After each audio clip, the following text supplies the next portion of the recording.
And with that, let's now shift focus over to the war in Gaza. In response to an Israel-backed ceasefire proposal, Hamas has laid out a series of demands, even though Israel's Prime Minister Netanyahu has rejected those proposed terms. But let's tell you about Hamas's demands. This includes exchanging hostages for Palestinian prisoners and rebuilding Gaza.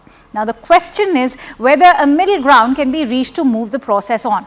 Hamas's response is a counter-offensive to a ceasefire proposal backed by Israel and the US and mediated by Qatar and Egypt. While the details of this Israel-backed proposal have not been made public, a draft of the Hamas document seen by Reuters news agency suggests 3 phases. In the first phase, a 45-day pause in fighting is suggested, during which all Israeli women hostages, males under 19, the elderly and sick would be exchanged for Palestinian women and children held in Israeli jails. Israeli forces would withdraw from populated areas of Gaza, and the reconstruction of hospitals and refugee camps would also begin.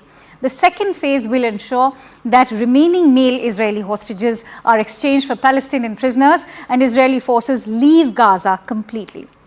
And lastly, the third phase will need both sides to exchange remains and bodies.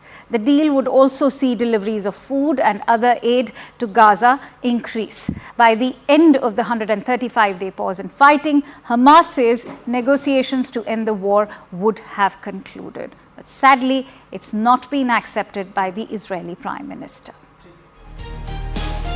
With that, it's time to cut to a short break. But an option of none of these candidates in the US Republican primary of Nevada has spelled defeat for US presidential candidate Nikki Haley. We'll tell you all about it, but after a quick break, come right back.